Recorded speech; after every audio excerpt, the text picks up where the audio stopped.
Welcome to another episode of the Sports Bros Podcast, featuring the Almighty B Live, the Money Man Scottie D, and your host, the head of creative, Eddy Cool. And without any further ado, let's give it up for the Sports Bros.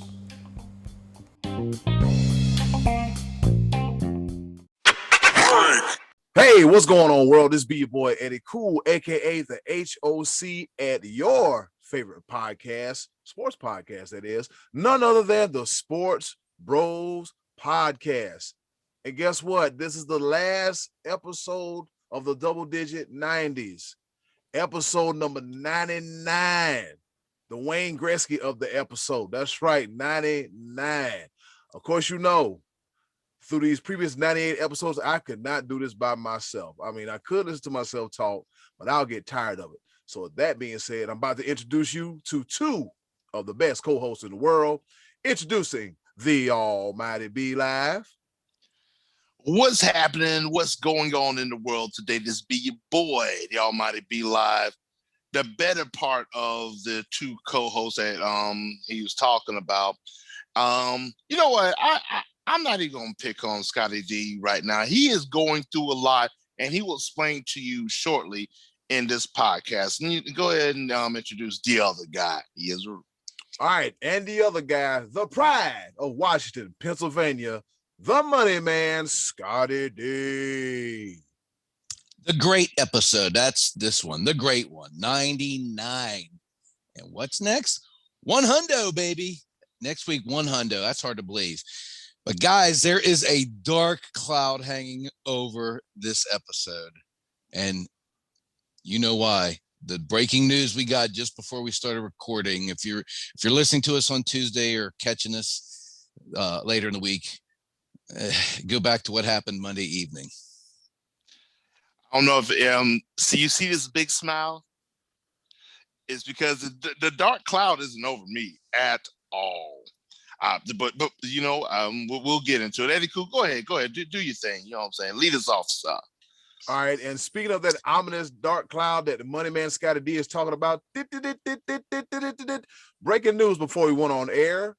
The Dallas Cowboys and Dak Prescott, guess what? They agreed to a contract. Yes, not no franchise tag like everybody else thought he was going to get.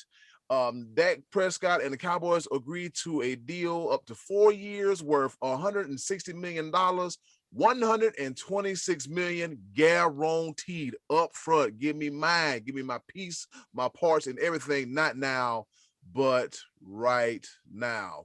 So for the time being, Dallas seems to have found their quarterback, or have they? Scottie D, this is your team. What's your thoughts on this?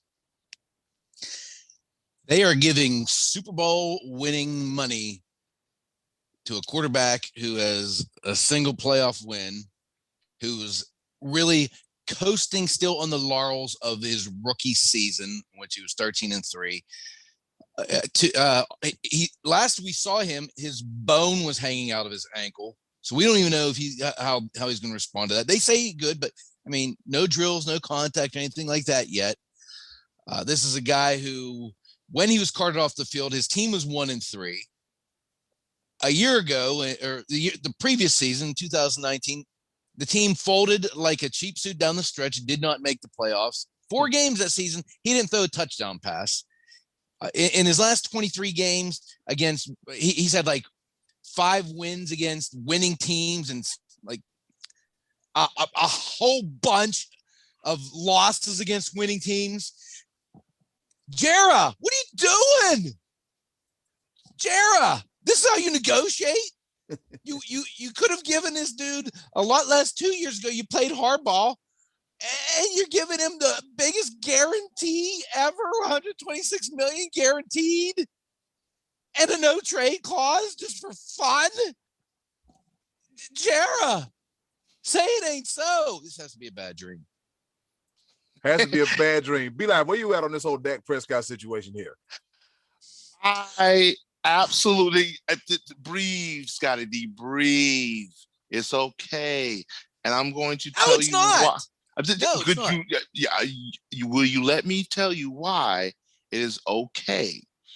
Because either way you put it, Dak Prescott makes you a much better team than any other quarterback, any option that's out there right now. Yeah. Just period, point blank. Dak Prescott is one of the top 5 quarterbacks in the league right now. Healthy, and there's a reason why he got paid this money. Slow your roll. I know you're ready to attack. Top 5? Sickaboo sit, good dog. Top 5? Let me tell you why. Not only has he led almost every statistical category when he's in the game, wins above replacement, all those factors in, but there are physicians and doctors that get paid a lot of good money to make sure. Brady. You know what? I get how passionate you are about it, but you're going to hear me out. Brady is not top 5. No, let's stop it right there. He's not top 5. Yes, he won the Super Bowl, but when you're talking about the future of your franchise and overall talent, no, Brady isn't. I put Dak Prescott up there. I put him up there. Above Tom Brady? Yes. He's a better quarterback than Tom Brady. Dak Prescott. Wow. Please tell me you are joking on this day when you tell me that Dak Prescott's a better quarterback than Tom Brady. Not only are we talking about contract signings, we're not talking about just right now. We're talking about future. We're talking about upside, not what have you done 20 years and et cetera, et cetera. Yes, Tom Brady is the greatest of all time. Would you pay him 4 years, $160 million right now, Tom Brady? No, you wouldn't. Oh my God. Now you're just talking with emotions. I'm trying to be unbiased with this. You've got to be kidding me. Take your emotions out of it as a fan. Take your emotions out of it and look at this realistically. I am. I'm looking at the guy's best season was his rookie season when that offensive line was unstoppable and he was running play action passes off of Ezekiel Elliott. And since then, what has happened? Well, Nothing. Yeah, and that falls solely on Dak Prescott. It does not fall sack. No, it does not. It does not. But when you're paying him that kind of money, you're paying him money that you pay Patrick Mahomes, who's already been an MVP a couple times and been to the Super Bowl a couple times. Sometimes you need your quarterback to carry you. And in 2019, when that team was struggling, he at no point did he say, guys, get on my shoulders. I'm going to carry us to the postseason. Instead, they lost in November and December when it was all on the line. Jason Garrett sucked, and I'm glad he's gone. But Dak, at some point, if you're going to be a guy that's going to cash in a $40 million paycheck, you have to do better than dragging the team across the finish line 8-8 or 7-9, whatever they were a couple years ago. You have to carry me to some win, baby. You got to carry me.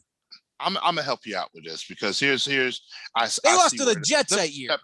I see where your anger is at. The Jets. No. Your anger is misplaced. You're angry at Dak Prescott and you think he does not have the ability to be a franchise quarterback. You're saying that you want to move from Dak Prescott, that he doesn't deserve a $40 million contract. He does not. Is that true? He does not deserve that much. Now, all right. Is he good? He's above average. He's okay. He's good. He's not $40 million a year, break the bank, and have to restructure your team good. He's not Patrick Mahomes good, Russell Wilson good, Josh Allen good, Aaron Rodgers good. He's none of those guys. Deshaun Watson good. I mean, I can keep naming dudes. Eventually I'll get to him. But when I start naming salaries, I'm going to name him first because he's getting $126 million guaranteed.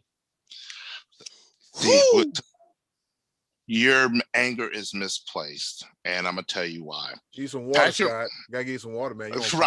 You on fire, baby. Patrick Mahomes deserves his money, and this is going to you're gonna know this is true because I said it. Look at my background. look at my shirt. Deshaun Watson is not a $40 million a year quarterback. He is good, mind you, but there's so much wrong with that Houston Texans franchise that, yes, he led the league in passing, but their team went 4-12. Have the Texans ever won a playoff game? No, they haven't. But guess what has happened now? Okay, so they overpaid too. They overpaid too. So here you go. You're gonna be dumb joining the dumb. I am misplaced. I'm trying to replace your anger. I'm trying to move your anger from somebody that deserves, I would say, 32 to 35 when it comes to Dak Prescott. But the Cowboys finally did something right, at least signing the guy, as opposed to franchise tagging him again. After basically franchise tagging him again is basically saying, you know what, you're not worth a long-term contract, even though you've taken the Cowboys better than what anybody else could have done. Dak Prescott is your franchise quarterback. Grow to accept it. You should. I accept 8-8. I accept 8-8. They'll probably make the playoffs because the rest of the division has terrible quarterbacks. Stability, yeah, right, exactly. But you just dealt with Tony Romo. You telling me right now that Dak Prescott is not better than Tony Romo? If you say so, I'll. You know what? If you say so, I'm gonna leave it alone. I'm gonna leave it alone anyway. But your anger is misplaced. No, Dak Prescott is not better than Tony Romo. Tony Romo is definitely a more skilled quarterback. But again, they overpaid for Romo too because he wasn't winning playoff games. They just keep overpaying guys. According to the great and the money man Scottie D, nobody deserves their paycheck at the Dallas Cowboys because guess what? They haven't won anything in the past 25 years. Right, because that knucklehead general manager overpays for everybody, and he did it again tonight. Isn't there basketball or something on? My blood pressure's not going to survive much more of this podcast. Well, you know what? I'm going to take this here train and put it back on the tracks. I love it, baby. This is episode number 99. The Bears being poked. Jug, jug, jug, jab, jab, jab. All right, moving right along. We had UFC 259 this weekend, and we had a plethora of title fights. Yes, we did. We had Jan Blachowicz. I hope I didn't mess up the name if so. Blachowicz. Okay, Jan Blachowicz. He defeated Israel Adesanya in the 5th round by unanimous decision, and Blachowicz retains his title. Amanda Nunes, once again, she steamrolled over the competition as she defeats Megan Anderson in the 1st round, 2 minutes, 3 seconds to a submission. Nunes retains the title. Aljamain Sterling defeats Piotr Yan in the 4th round, 4 minutes and 29 seconds via disqualification, and Sterling is the new bantamweight champion. But it didn't come without controversy. It was a way that he didn't want to win it, but we'll get to that. But first, my question to you, the bros, is what's next for Amanda Nunes and the Style Bender? Be live. I'm going to start with you. Well, when it comes to Amanda Nunes, I'm just going to be honest. There's nothing else for her. She's clear-cut, leaps and bounds better than any other female in combat sports, period. And this is going to sound crazy, and I already know it is what it is. I would almost pay money to see Nunes fight a guy in the same weight class.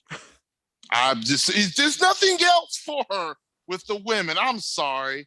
She at this point in time, handicap match. Yeah. 2-on-1. But yeah.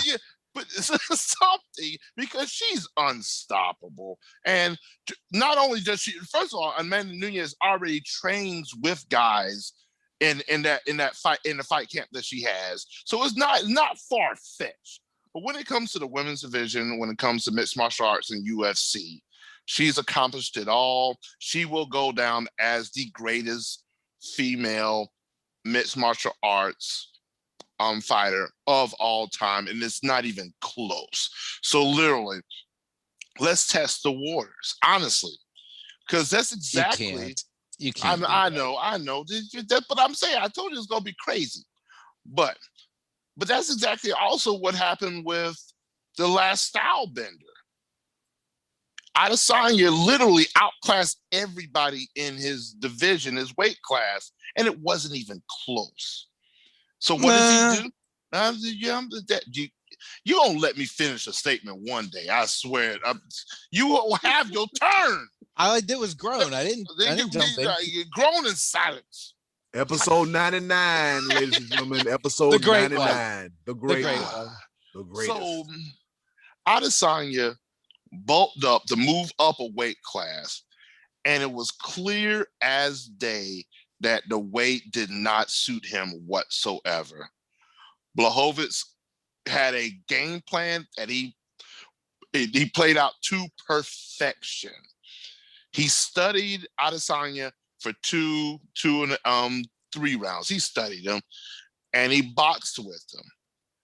You could clearly see that Adesanya's movement was slower than what it normally is. Adesanya did have some stick and move, but it was clear as day that his movement was a little bit slower.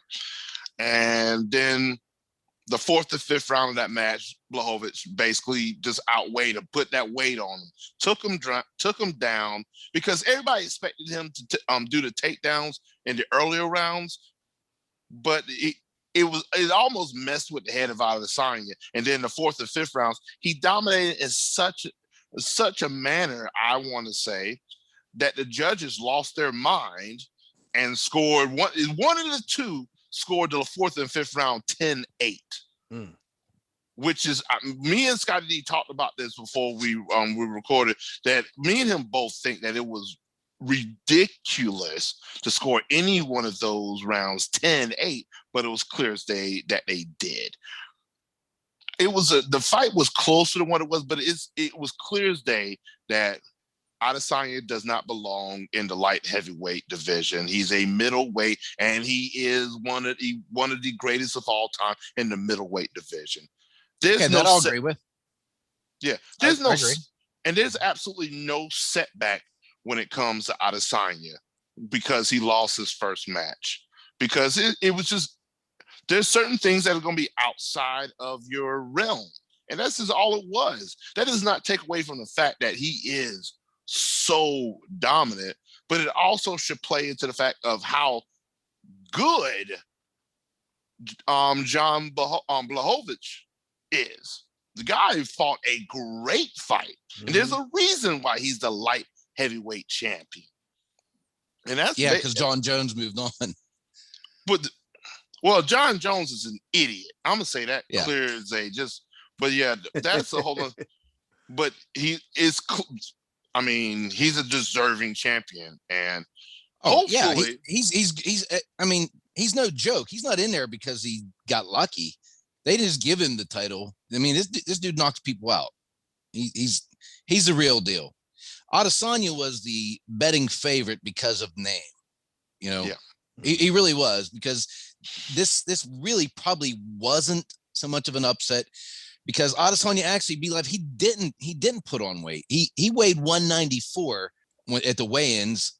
You know, they had to weigh 205. Blachowicz probably hydrated back up to 215, 220. So he probably outweighed him by 20 pounds. Adesanya went into this fight, I think, knowing that that he might not win this. And you could even tell, if you notice the way he walked out to the cage that night. He walked in very somber. We've seen him before do dance routines. I mean, he had like a whole choreographed dance routine a couple years ago before a fight. When they introduced him, he stood there with his arms locked. He didn't show any expression whenever Buffer says his name. And that's hard not to, because Buffer saying your name pumps you up. He stood there very somber. Gave a little look to the camera, kept his arms folded. He had a ton of respect for this guy.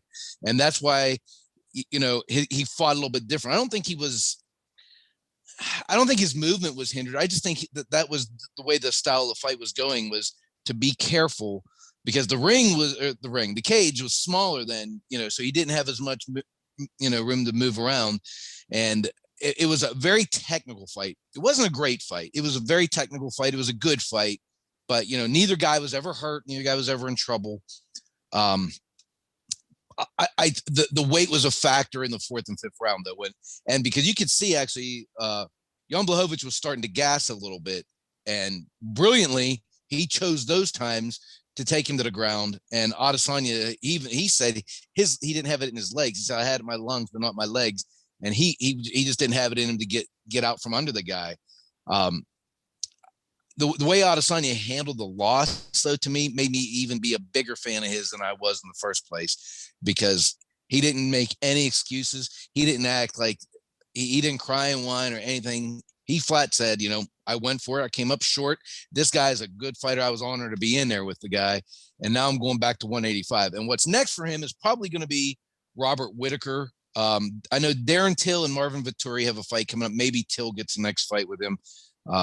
But Robert Whittaker has won again, and I think he's in line. He actually said he wanted to take time off instead of the rematch, which I'm not sure how long that means. But there's no question Israel Adesanya is this. I don't think this is like a setback in his career. He's just gonna keep pounding out wins. But he just fought a really, really good guy who's bigger than him. Can he be a light heavyweight at some point? I think he can, but I think he didn't commit to it this time. He didn't commit to putting on muscle because he wants to stay down at middleweight. If he wants to move up, I think he'll change his body type.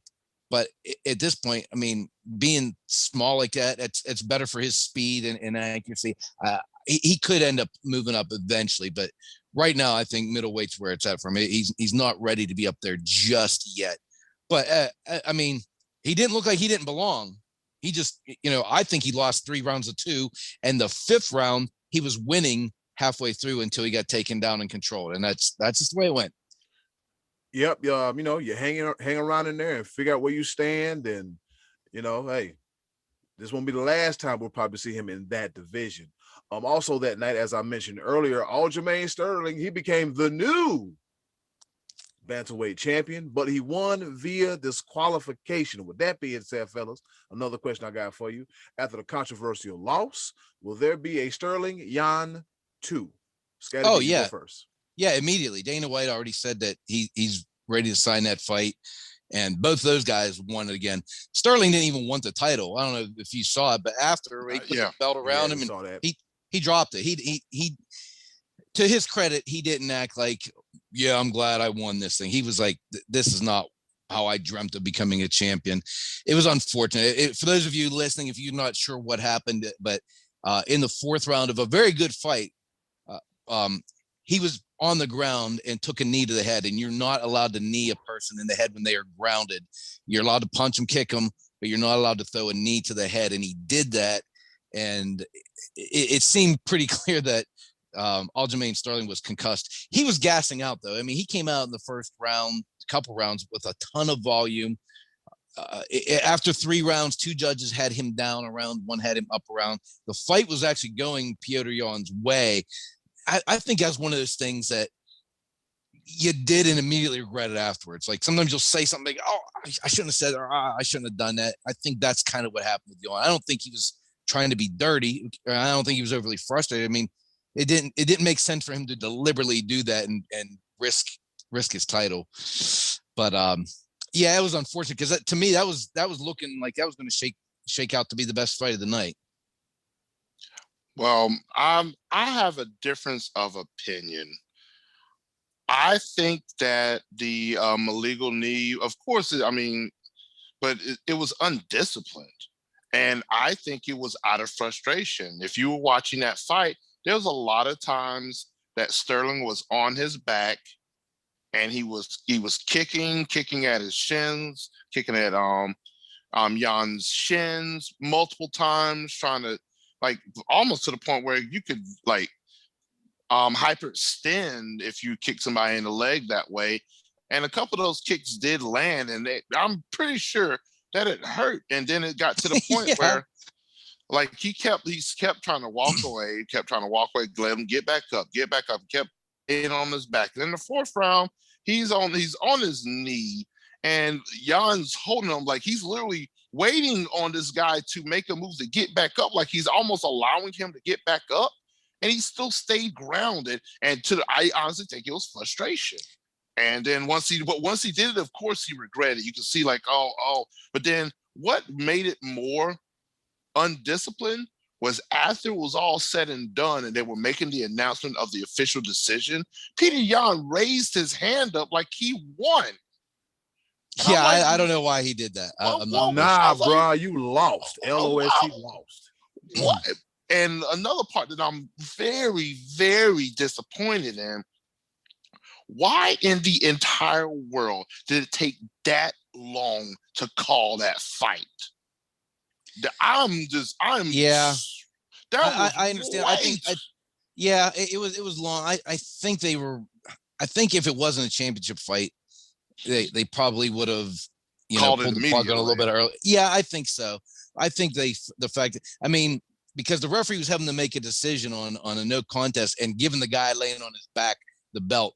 And he had to have known that dude didn't want to win it that way either. I mean, that's the worst situation you could have in a championship. So I think they were trying to exhaust every last option before actually calling the fight off. But it did drag out a little bit too long. I think you're right about that. Yeah, if he was a little less concussed, that he could stand back on his feet, he was still concussed, and you were about to put him in a position where he was definitely going to hurt himself more by giving him that much time. He was clearly out.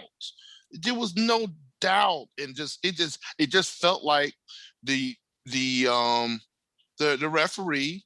I'm not sure how long he's been doing it, but it just seemed like he was like an amateur. Like I feel like I feel the same way after hearing about the Prescott contract. I feel like I'm concussed. Like I took a knee to the head that shouldn't have happened. We are past that point, sir. Let it go.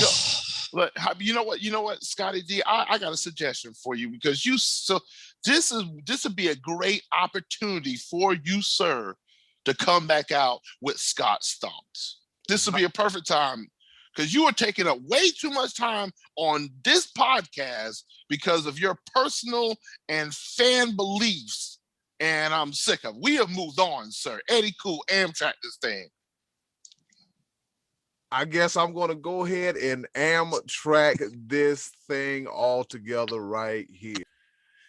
Yeah, Scottie D, you got to deal with Dak Prescott. That's it for that. And that's also it for UFC 259. Yes, All-Star Weekend was this weekend. A little quick recap.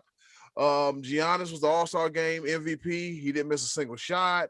Anthony Simons, he won the dunk contest. Steph Curry, of course, he won the three-point contest. And Domantas Sabonis wins the skills challenge. It was an All-Star Game. We really didn't watch it.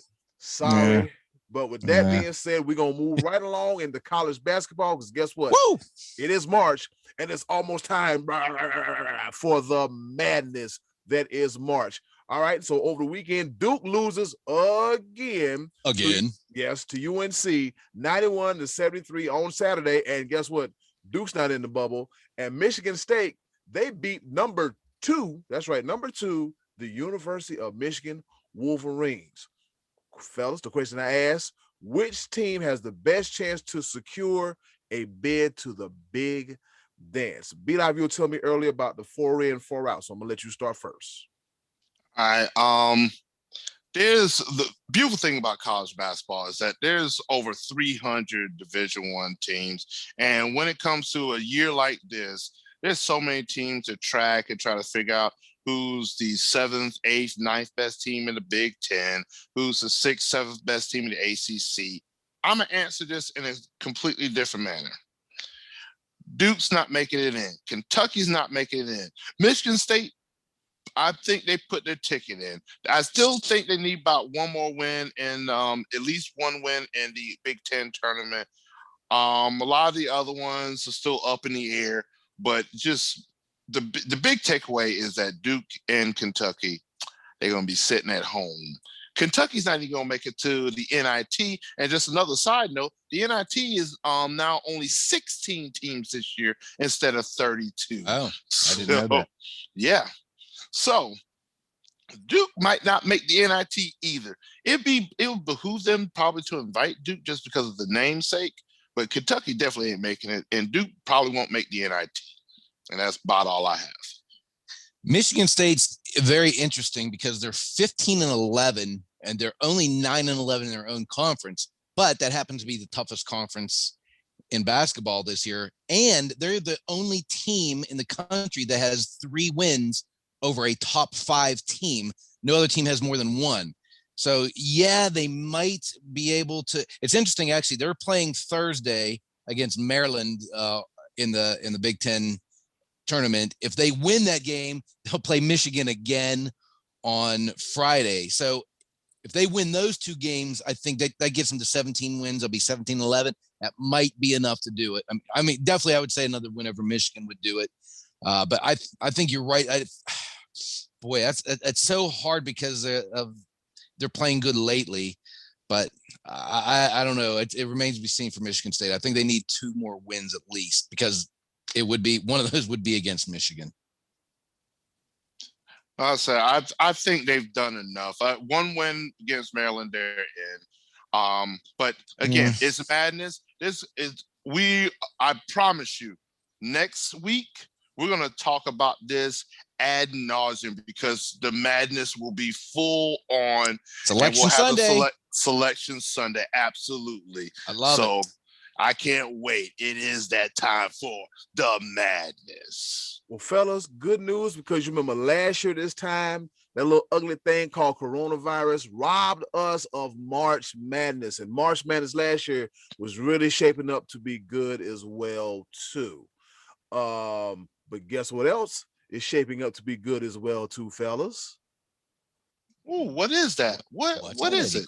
I'm glad you asked. It is our favorite part of the show, the Choices of the Voices section of the show. And with that being said, hey, yo, Button, hit it. And now, our favorite part of the show, the Choices of the Voices. Once again, thank you to the wonderful and ever so lovely Miss Button for introducing our favorite portion of the show. Now, you heard the woman. It's the Choices of the Voices segment of our show. Oh, I forgot to do something, fellas. Let's go ahead and wave to all of our listeners. Hey, y'all. Y'all see us? Because we sure see you watching us. Well, not really, but you understand. Like Sammy Sosa. Nah. Very, very good to me. You know what the hell I mean. You know how we do it. We ask you a question. Y'all give us some answers. And from the looks of it, Be Live, we're going to pick at them. But before we dive too far deep into it, Scottie D, what's the question for this week's Choices of the Voices? All right. So this week, in the spirit of college basketball, I asked you, the listener, to name us your Mount Rushmore of college basketball players. And it's my fault because it's basketball. I should have said, give me your starting 5. But guys, we're having some problems. Who's on Mount Rushmore? Do we know? Let's list up George Washington, 1, Thomas Jefferson, 2, Abraham Lincoln, 3, Theodore Roosevelt, 4, Donald Trump. 5. I guess that's how we got to the. Anyway, some of you gave us like 1, some gave it 2, some gave us 5s. Mount Rushmore is 4. We didn't have this problem before. We did a Mount Rushmore question before, didn't we? Yes, we did. Yeah, we did. Yeah. So anyway, my bad. I should have asked you for your starting 5. But anyway, we got more than 4, but we got some good answers out there, Eddie. I liked seeing the variety of answers we got. Tell us what we got there, Eddie. Cool. Yeah, the whole gang came through this time. All right, we got Joe Turner. He said, what in the heck? I guess. David Thompson of North Carolina State, Michael Jordan of the University of North Carolina, Christian Laettner from Duke, and Patrick Ewing of Georgetown. All national champs, all the best players on the best teams for 3 years each, all national players of the year as well, too. That's pretty damn solid. Yeah, good picks there, Joel. Thank you. Yeah, pretty damn solid. All right, moving right along. We got Sean Connors. He said, I don't know if he was the best, but I think Shaq might have been the most dominant college player I can remember watching. I watched Iverson play at the Garden once, and seeing him live was pretty incredible. I think he dropped 50 on St. John's when Felipe Lopez was supposedly going to be the next great thing. Okay, so Sean Connors gave us 2. He gave us Iverson and Shaq. Yeah, 2 good ones. You know when Shaq, when you think of Shaq, you don't think of a great college career.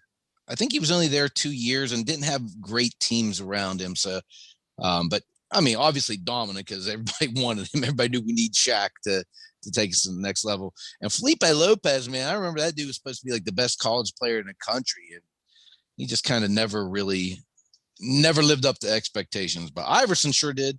Yeah, Felipe Lopez fizzled out very, very fast. Let's see who's next on the list. Uncle Max, he said Pistol Pete Maravich of LSU, Danny Manning of the University of Kansas. We got another one for Christian Laettner from Duke, and Elvin Hayes of the University of Houston, aka U of H. Maravich, Manning, Laettner, and Hayes. Go ahead, be live. Pistol Pete, I absolutely, of course, I didn't see him. I mean, the only uncle. I mean, you know what? My bad. He's about to do it. He's about to do it. But Pistol Pete, I was passing it off to you. Yeah, I know. Yeah, I seen what you set me up right there. You set me up. You knew what I was going to do. But no, Pistol Pete Maravich. My goodness, didn't he like average like 40 points a game? And this was without a 3-point line. If let's put that in perspective, he averaged 40 points a game with no 3-pointers. That's ridiculous numbers. So that much respect to this list from Uncle Max.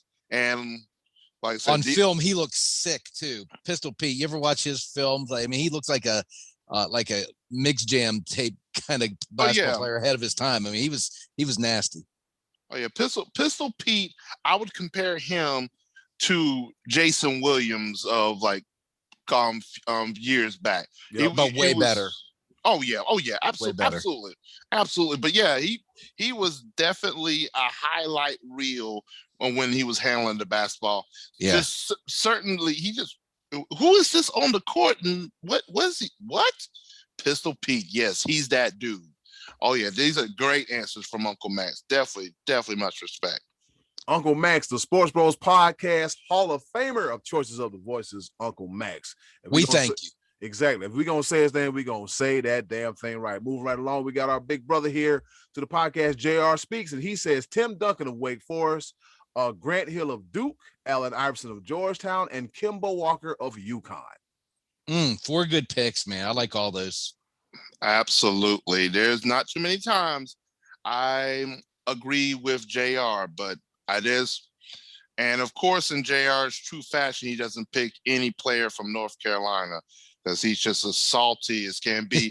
And now I have the opportunity on the air because he is a diehard Duke fan in college basketball that UNC swept them this year. So the broom is out. Oh, how the tables have turned. And Pitt beat him too. Wow. Yeah. Anybody else want pieces and parts of Duke? Because they're just giving it to everybody. might as well jump them while they're down, right? Might as well. Let me go call them Gamecocks of mine. They might try to put up a fight against them. I don't know. No. The Gamecocks in men's basketball like 6-15. Stop it. Yeah. Cut it out. Yeah, let it go. Maybe the women could beat Duke this year. Probably. Yeah. The South Carolina women's team again. Respect. That didn't even taste right on my mouth. I'm sorry. I digress. Yeah, y'all see all the orange. Y'all, those that looking at. Yeah, I said that. All right, we're gonna move on. All right. Enough of me acting like I'm 5 and me and B-Live fight like we're blood brothers. Moving right along, we got Will Georgia. He said, in my viewing lifetime, 1985, I'd go Patrick Ewing, Tim Duncan, another one for Christian Laettner, and my man Tyler Hansborough. I was waiting for somebody to pick him, and it was a Tar Heel fan that did. But Hansborough had a pretty stellar college career. I think, didn't he even actually, when he left, wasn't he the ACC's all-time leading scorer? Was he up there? I think he was close. If not, he was among the top. But he was a grinder. I never thought he was like overly skilled, but he was just like a hard-nosed player that would get in and grind it, mix it up, grab rebounds, tussle in the paint. So it's just surprising that North Carolina person, that would be the pick out of all the great Tar Heel players that have come through the years. That would be the pick. But I mean, his career was nothing to laugh at. I mean, Tyler Hansbrough had an outstanding college career. No question about it. Psycho T, they called him. Psycho T. Because he did his thing with his eyes. And he took a bloody nose against Duke.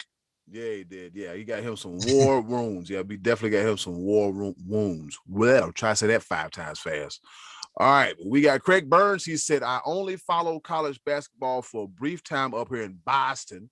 Bill Walton from UCLA. Another one for Patrick Ewing, University of Georgetown. Ralph Sampson and from Virginia, and Larry Bird from Indiana State were the players who amazed me. Side note, I also follow Patrick Ewing's high school career in Cambridge, Massachusetts, near Boston. Yep, so Patrick Ewing, Bill Walton, Ralph Sampson, and Larry Bird for his Mount Rushmore. Not a bad name on that list either. All right, moving right along, we got Rodney Bellamy. He said, okay, here's my squad, kind of random. Heavy on the shooters, point guard Duke, Bobby Hurley. NCAA all-time assist leader, shooting guard J.J. Redick. ACC all-time three-point small forward Fletcher McGee. Wofford made most three-pointers all-time. Power forward Christian Laettner, another one for that guy, who went to 4 Final Fours in 4 years. Never will be done again. UMass, that's right, Marcus Camby. Yeah, Marcus Camby from UMass.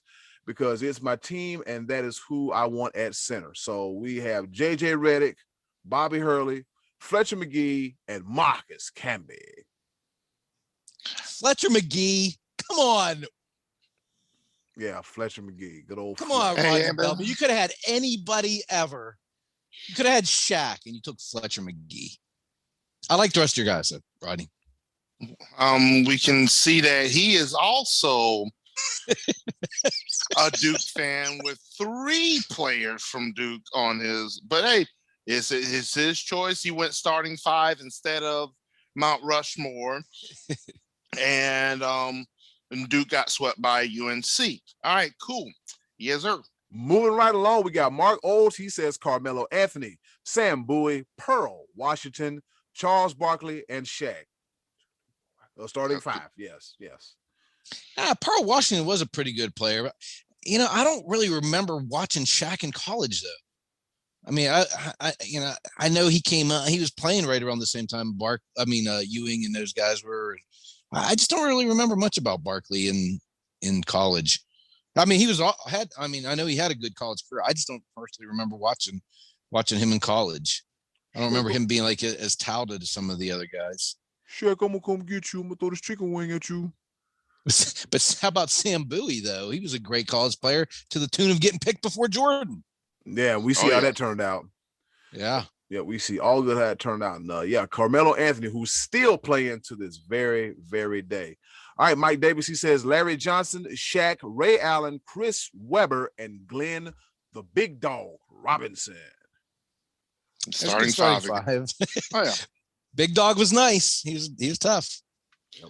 Big Dog was nice. So he played for Purdue, right? Yes. Okay. He's a Boilermaker. I just remember him being very skinny at LSU, but I did not see that dominating force because he ended up bulking up a lot when he got into the NBA and single-handedly changed the game of basketball, and to the tune of that he doesn't even recognize it. He was talking with Candace Parker on TNT the other day, and Candace Parker had to school him on the changes of basketball, the way the modern game is played. Because guess what? You scared big men from coming into the paint. So what did they start doing? They started shooting 3-pointers. Now all of them are. That was because of Shaq. That was it. And also when he was in college, they were facing a lot more zone, and he got to the NBA and it's man-to-man. The rules have changed in the NBA as well, but when he first got to the NBA, it was man-to-man or you double him or get illegal defense. Remember the old illegal defense rule in the NBA? So I think actually at that point, the pro game was better suited for Shaq. Right. Absolutely. Shaq was just big, just large, just changing the game on all and levels. very athletic. Yeah. Very athletic. Yeah. And like to the point where they had to reconfigure how they made goals. Yeah. How many did them he down. break? God, they had to just hold on, wait a minute, bro. You just killing the backboards. Just tearing stuff apart. You cost us too much money. You cost us too much money. We got to have these 2 goals for 42 games in this home arena. You can't be tearing up stuff, man. You're breaking stuff and tearing up stuff. All right, moving right along. We got Joe Gafkin, Joey Buckets. He said my personal top 5, not Mount Rushmore, personal top 5 that I witnessed would be number 1, Patrick Ewing, number 2, Juan Dixon. Oh, I remember him. Number 3, Steph Curry. Number 4, Danny Manning. And number 5, the Admiral himself, David Robinson. Oh, yeah, Robinson. How do we miss him? He was nuts at Navy, man. Yep. There's nothing wrong with this list, except for the fact there's 5 and we asked for 4. But me and Joey Buckets had already discussed this, and I'm like, hey, I gotta come at you. But don't follow instructions. But you know what? When it comes to Joey Buckets, he's one of my favorites. Absolutely, it's actually been a pleasure to get to know him and everything. Even though it's just over social media and everything, dude is an avid follower. We definitely appreciate it. And these are great answers. We appreciate you, Joe. We appreciate you now more than ever. Rolling right along, fellas. We got a few more. David Romito, he says Carmelo Anthony, Danny Manning, Chris Webber, Grandmama, and Kenny Toomer. Oh my goodness, I didn't see this. Kenny Toomer played at our school. We went to California University of Pennsylvania, and when I was in school, we were number 1 in the country and ended up losing in the Final Four. And he was our starting center. So I hadn't even noticed he put that. Shout out to Cal U Vulcans, Dave Romito. Love you, brother. Wow, we just got a pretty dope, cool history lesson. That's what's up. All right, Stephen Delamore, he said Carmelo Anthony, Kevin Durant, Kemba Walker, and Allen Iverson. Okay. Absolutely nothing wrong with that list as well. Yep. The only thing with KD is I don't think he did enough in college for a long enough time. He only played 1 year, right? One season in Texas. Yeah, it was real short. It was real brief. Very brief. Didn't Melo only play 1 year? Yeah, but he won a national championship in that year and looked amazing. That's why I actually considered him on my list, but I kind of held the 1 year thing against him as well. But what about Trey Duke? Oh, Trey Duke, with the foolishness, he said Tony Romo, and there's a picture, and there's a picture of Tony Romo and 3 sad looking dudes. Looking like he just found him on the corner, man. Y'all boys want to play some basketball? Oh, and Trey, I hope you're listening to this episode, brother, because you probably already liked what I said at the beginning. Bro, we're going to have to go to therapy, I think, go over this Dak Prescott thing. I love you, bro, but relax, man. Relax. I think I already said it for us. Now you telling him to relax after all that mess you got? Yeah, I'm telling him to relax. Yeah. Wow. I'm gonna make sure you gotta relax. Can't take this stuff too serious. Yeah. All I gotta say to that notion is that I am the greatest troll ever. And yes, I am. Yes, you're very welcome. Eddy Cool, Amtrak this thing. Oh, here we go. I got a Matty Ice answer too. I believe he must still be in Facebook jail. Not to recap what we learned last week, but he went with Chris Mullins from St. John's. Okay. Isaiah Thomas, another stud national championship winner. The X-Man Xavier McDaniel, and being the true New England guy that he is, he also went Marcus Camby. Someone else mentioned Marcus Camby too, and Marcus Camby actually was nasty at UMass. Oh yeah. I do not dispute any of those answers whatsoever. Thank you, Matty Ice, and I'm gonna put some money on your books. Free Matty Ice. Hashtag free Matty Ice, baby. We need you back. We need you back now. Ooh, more than ever. All right, with that being said, let's go ahead and give a big shout out to Steven, David, Joe Gafkin, Mike, Mark Olds, Rodney, Craig, William, JR, Uncle Max, Sean, and Joel for their participation in this week's edition of the Choices of the Voices. Scottie D, who's on your Mount Rushmore? I wish I would have gone with the starting five because Carmelo didn't make the cut. Kemba Walker didn't make the cut. Chris Webber didn't make the cut. And it pains me because the guy that I cannot stand the most in college basketball history was Christian Laettner, and I had to put him on this list because he was a force at Duke, and they just won while he was there. So I got Christian Laettner. I also went with Larry Johnson, Grandmama, because he was dominant at UNLV, and he wasn't even the biggest dude on his team. I went with Danny Manning because at Kansas, he made a run like Carmelo did, like Carmelo and Kemba Walker, where they just carried a team to a national championship. And my first favorite college basketball player ever was Ralph Sampson because you just couldn't do anything with him at the collegiate level. I mean, he played for Virginia and he was just dominant. I actually think that the correct list probably is Bill Walton, Lou Alcindor, David Thompson, and Laettner. But I didn't see those other three guys play, and I'm just going strictly on guys that I saw play. So that's my list, guys. Manning, Laettner, Grandmama, and Sampson. Be Live, who you got? My first three, I'm going to go ahead and let you know that I broke the rule when it comes to the fourth player. But I'm going to name the first three. A couple of them were already mentioned. Kemba Walker, man, just big shot after big shot. And I feel like he literally took that team on his back to win that natty. JJ Redick. I put JJ Redick over Christian Laettner because that dude just lit it up. And I despise Duke. And I especially despise JJ Redick because of how good he was. He lit up. Like, that dude is a pure, deadly shooter. And man, oh man. And there's a reason why he is number 2 all time in ACC scoring. Number 2 all time, JJ Redick. My surprise pick that nobody even mentioned, and this is a little bit of fanboy in me, and everybody sees that I'm a diehard Clemson fan. But growing up, I watched North Carolina basketball, and there's one guy that excited me more than anybody that I watched. Rick Fox. Ty Lawson.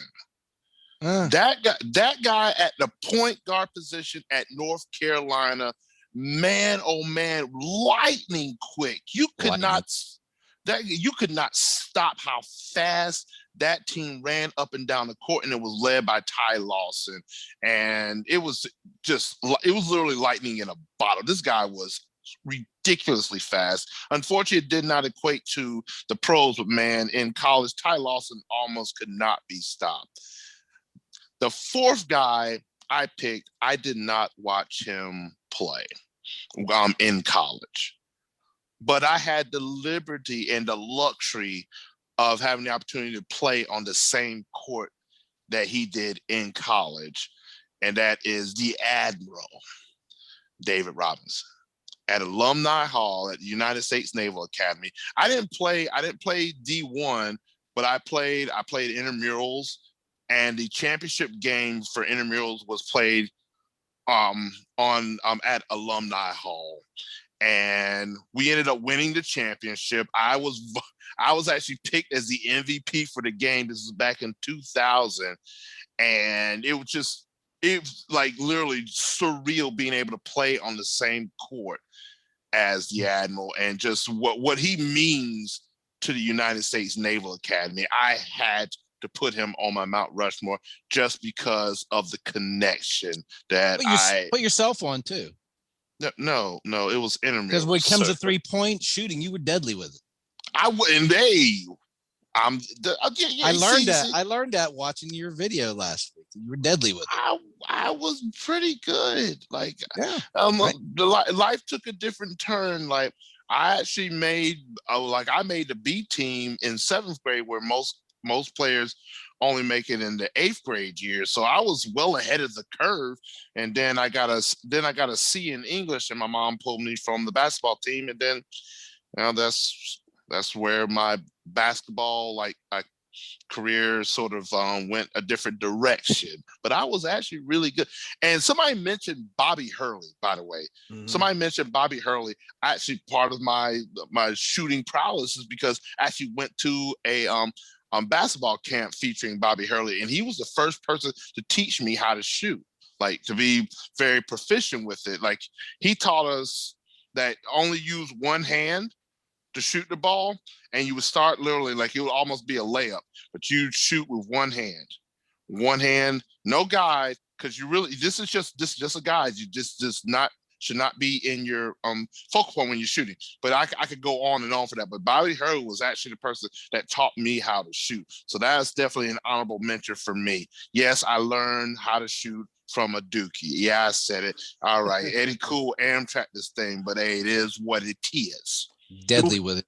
Yep, dookie, stanky. All right, so my Mount Rushmore, I really didn't figure it out until yesterday. You know, it's been life happens. There's been a lot going on, but just understand, everybody, I'm a-okay. I'm fine. As B-Live mentioned, we lived in ACC country and we watched a heavy dose of ACC basketball. As a matter of fact, all of the 90s, the ACC had some of the best college basketball anywhere you want to see it. I've seen the likes of the teams they had in North Carolina, but one guy I really liked was Tim Duncan from Wake Forest. So he's on my Mount Rushmore. Also, I'm gonna have to go with a dookie. Grant Hill, pre-pro, pre-injury Grant Hill. He was a pretty big damn deal. And he was a part of a lot of Duke success teams as well, too. Of course, I'm going to have to go with AI, the one, the only Allen Iverson, because Allen Iverson was a bad man. Oh, he was a bad dude. He was shaking them and baking them back then. And number 4,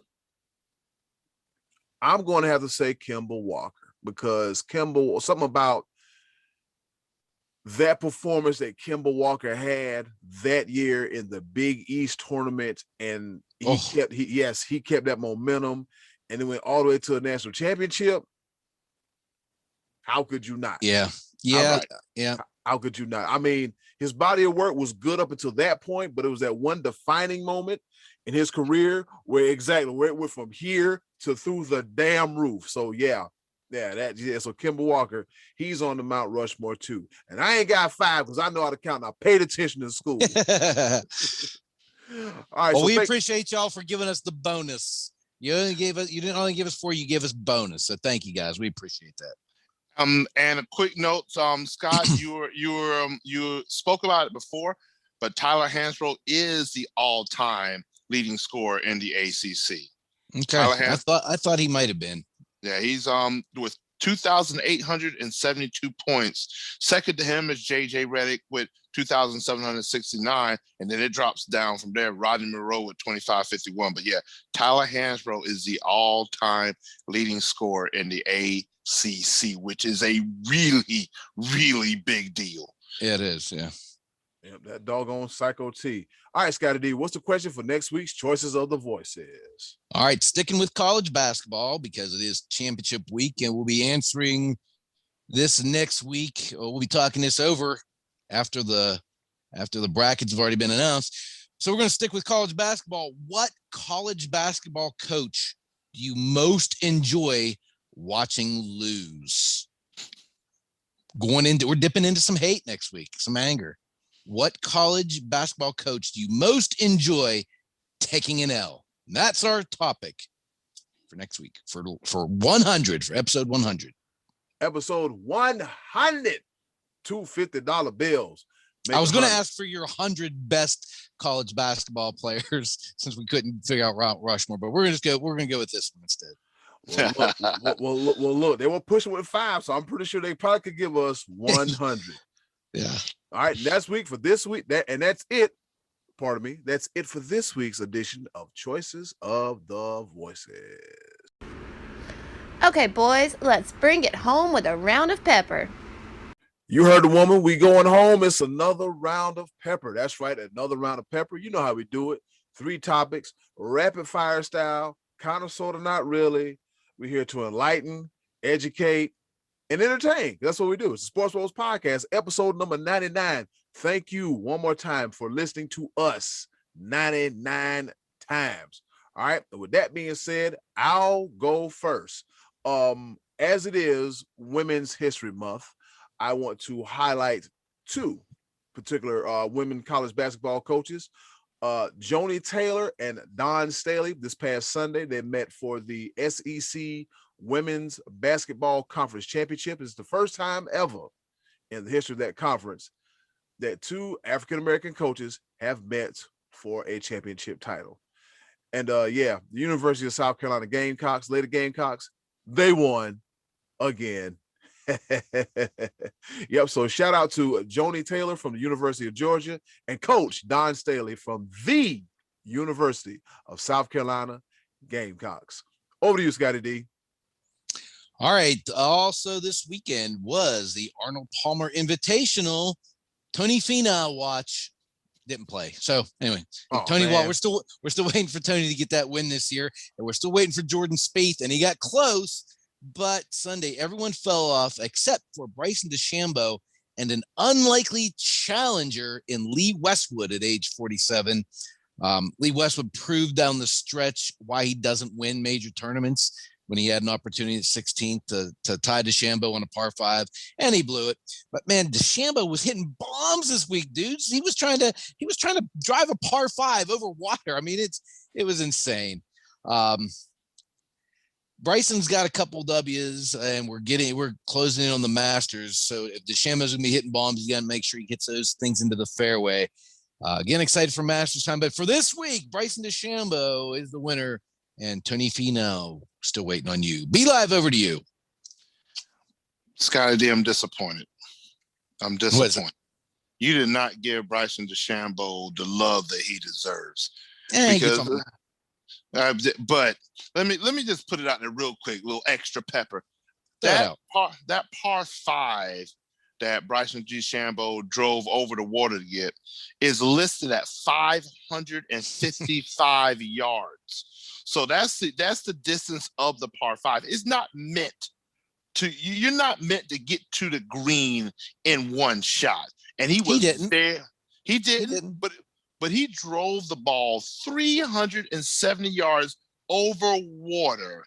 And what I think he ended up being only like 60 yards away from the hole. It was a chip and a 2-putt for the easiest birdie anybody's ever had in their entire life. But just over water, you can mail you want to, but that's not my pepper point.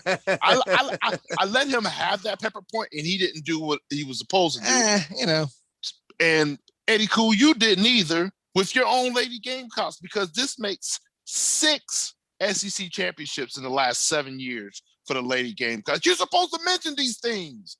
I got to help these guys out with their pepper points. You know, be like, they've been winning so much, I lost count. I'm sorry. This sounds like my Clemson Tigers in football. All right, cool.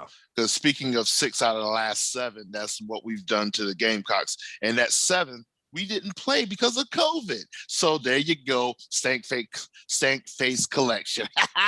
But my pepper point, let's get back to it. Blake Griffin, the NBA sports world is on fire. They're losing their mind because they're sitting here thinking, how could a 6-time All-Star like Blake Griffin join the super team that is the Brooklyn Nets? And I'll tell you why. Blake Griffin is a shell of his former self. He's nowhere close to an all-star. And at this point in time, he wants a championship. And he ended up giving up $13.3 million in the buyout clause with the Detroit Pistons just to join this team and to sign a league minimum $1.2 million contract. So everybody that's hating on Blake Griffin, and all the people that are saying that, they're building this super team to contend against LeBron James. It ain't just LeBron James, by the way. Anthony Davis, he's going to come back. He's going to get back healthy. You've got the 6th man of the year, Montrezl Harrell, on that team. You've got just calm it all the way down. It ain't that serious. Brooklyn Nets going to win it all. And Eddy Cool. Here comes Scottie D with something. So So Blake Griffin gave up some money because he wanted to win. Is that basically what I heard you say? That's exactly what happened. You hear that, Trey Duke? Our quarterback didn't do that. Go ahead, Eddie. Cool. Back over to you. On this day in history in 1995, Major League Baseball says, hey, Tampa, Florida, guess what? You finally get you guys a team. That's right. On this day in history in 1995, the Tampa Bay Devil Rays were born. They start off pretty rocky, but guess what? They've been pretty consistent. They've had 2 trips to the World Series. The last trip to the World Series was last year. 1, 2, 3 AL East Division titles. And this year is season number 22 for the Tampa Bay Devil Rays, which means the lease for the WWE Thunderdome is about to run out soon because it's about time for some baseball. Over to you, Scottie D. Wow. They went to the World Series twice since 1995, and they started, and the Pirates haven't. Anyway. Anyway, the Pirates playing good in spring training ball. Real good ball. They playing good spring training. Okay, good. Yeah, good. Very good. Anyway, speaking of people that got recent contracts and are being dramatically overpaid, Fox Sports gave Skip Bayless a new deal. 4 years, $32 million for that pompous windbag. ESPN was trying to get Skip back because they wanted to put him on an ESPN Plus podcast with Stephen A. Smith, and Stephen A. was the driving force behind it. He wanted to get back with Skip. How does that feel, Max? You pompous windbag. And also, Skip will be having a second show in the afternoon. He's still going to be with Shannon in the morning, and then a second show that I will not be watching on FS1 in the afternoon. Skip Bayless, we're better than you. Be Live, over to you. And he's a Cowboy fan. He's a Cowboy fan, by the way. Oh, and I definitely watch him also give up on the Cowboys as well. I will definitely be. Oh man, I start work at 10 o'clock, so I will be watching Undisputed at 9:30 on the dot to catch what he has to say because it's going to be good. You just validated his contract for him. It's going to be good. If that's the case, we finna have a watch party before this here podcast drops. That's what it sounds like. Oh, yes. All right, my second pepper point is it's a shame before the Lord. And it sickens me to a point, but I'm just going to get into it. Les Miles. There was an investigation at his time at LSU, some improper behavior and da-da-da-da. I'm not going to get into it. But the sticking point is that why did it take this long?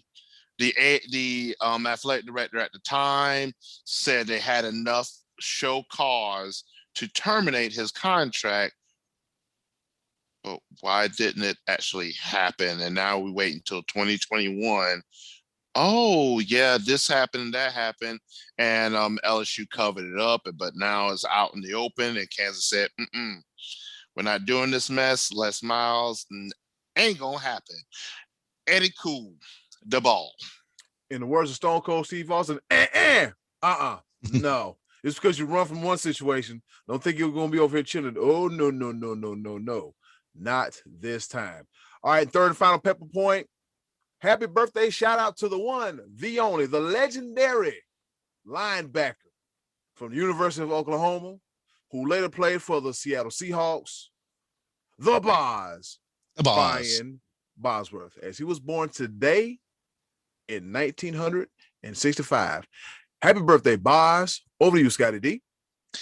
All right, and speaking of significant days, it was actually this week last year, guys, on that Wednesday night, which I believe was the 11th of March, we'll say, that Rudy Gobert came out positive for the COVID-19, for the coronavirus, tested positive for COVID-19 just days after mocking it on the microphone and doing all that stuff. And again, guys, I remember we discussed this before about how that's that was significant that he did that because it drew so much attention on himself. And ultimately, it could have been a situation where lives were changed and saved, because basically that was the beginning of shutting down not just sports, but everything. I mean, at the rest of that week, closings of the PGA, March Madness, it was that, championship week, college basketball, all that stuff immediately went to shut down, and not long after that, the country went to getting shut down completely. But that was one of the nights I'll never forget, watching that report come up that Gobert had tested positive, and seeing that they were calling people out of the NBA arenas and sending them home. And guys, we were robbed of March Madness last year because of that, and we're about to get back. But losing sports and then losing fans in sports made us really appreciate the way things were. And hopefully we are trending back towards that. We're getting into our numbers are reducing, the vaccinations are going out. So hopefully we get back to more normalcy soon. But very significant week this week a year ago. Hard to believe it's been a whole year, but we're getting there, boys. We're getting there. Be Live, over to you. Absolutely. And Texas and Mississippi are leading the way, opening up 100%. All right. Yes, we just want some sense of normalcy. Please be safe out there, though, by the way. But yes, my third and final pepper point is an homage, because I've been poking the bear all episode long, and I want to do it one more time, even at my own, even though it causes me slight pain. With 2 seconds left and the Fan Control Football League, the Beast, the undefeated Beast, and the Zappers, led by Johnny Manziel, and their newly acquired misfit Josh Gordon, tied 26-26. And the Zappers throw up a Hail Mary. Josh Gordon comes down with it, and the Zappers end the Beast 3-game winning streak. Josh Gordon, if you've seen this video, is 7 inches taller than everybody else on the field. Like it's 7 inches taller than anybody. This ain't right. Like, you just look at the video. I told you I could have got a team together to play in this league. But it just Josh Gordon, he had 2 touchdowns and a 2-point conversion to lead the Zappers against Marshawn Lynch and my Beast. Huh? You're a beast. I'm the offensive coordinator, and you know You're why still playing around with that league? You know what I just realized? They lost the game. There's 11 viewers nationwide. They lost the game because I could not pick the place this week. Oh, so crying out loud. So nobody's watching this. Nobody cares about this. You talk about it every week. Every week, like I said, I would. But there's only 3 games. The season's about to be over. You have to start coming up with a legitimate third pepper point. Oh no, we're about to go into the playoffs, baby. Oh, it's a 4-week season, and now we're going into the playoffs where they play each other again. Oh, so now we're getting serious. It's serious now because it's the same 4 teams playing each other again. Now the seeding has set in place. I don't know what to do with you. Seeding? Seeding. 4 teams. Everybody's in the semifinals. Yep. I know you can't take me seriously, and I don't care. That's why I do what I do when it comes to these peppers. That's why we're losing listeners as we speak. Oh no, we're not. That we ain't.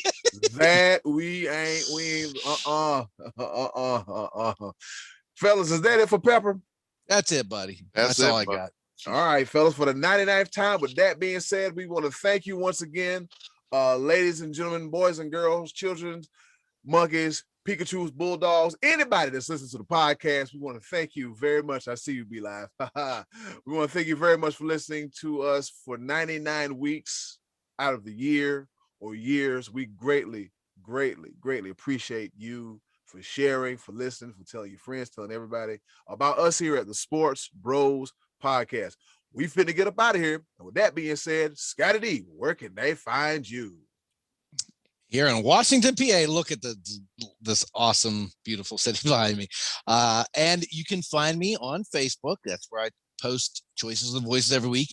You can find me on what's the one, the little bird, the all the kids do these days?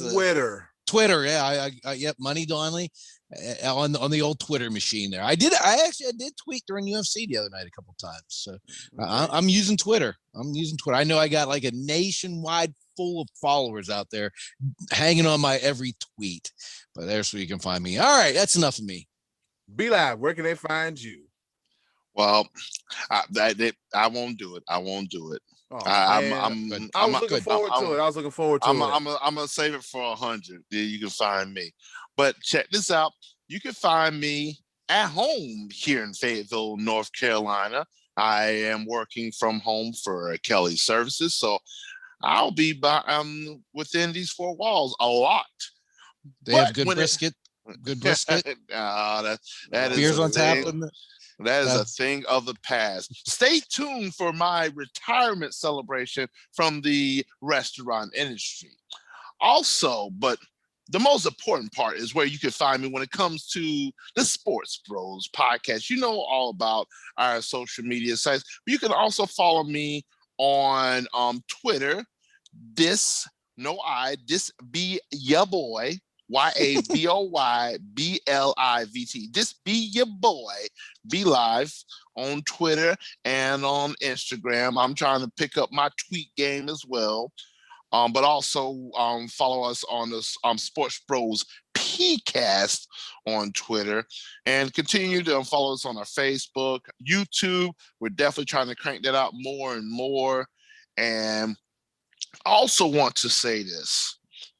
Along with the 99th going into the 100th episode, this week we are also celebrating our 2-year anniversary. Our first episode came out March 12th, 2019. So we are right in line with the 100th episode and our 2-year anniversary.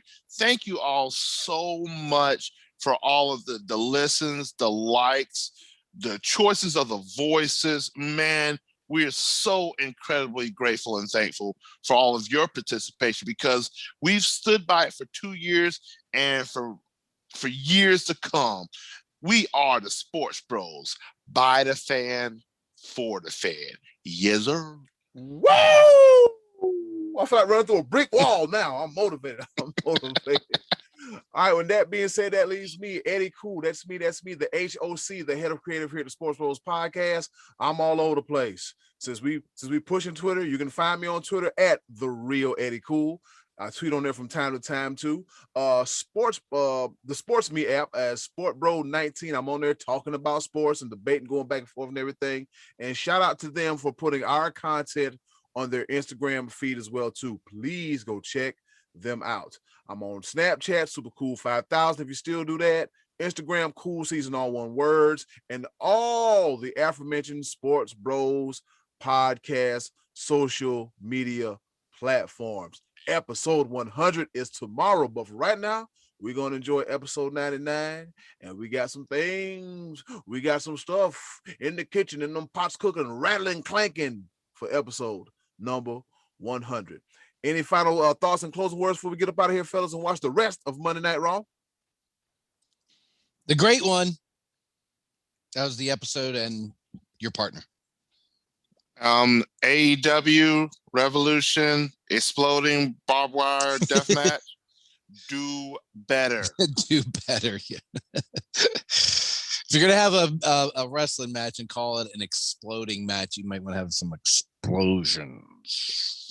And the cons got money, so like you shouldn't be cutting costs on explosions. It's just we need stuff blowing up. I mean, I'm thinking I need to think I'm watching FMW, Frontier Martial Arts Wrestling, from back in like the 90s when that's all they had was just exploding matches. So if you're into that kind of stuff, yeah, check it out. FMW Wrestling, exploding barbed wires, light tubes, everything, so forth and so such. But we about to get the hell up out of here. And in closing, do something nice for yourself. And if you can, do something nice for someone else. They'll greatly appreciate it now more than ever. Be a blessing and not a burden. And if you're in Texas and Mississippi, do what you want to, but just be safe when you do it. Cover up. It's been another episode of the Sports Bros Podcast. Be live. I get a yes, sir? Do I get one? Yes, sir. Yes. Hey, see you next week. Episode 100. Take care.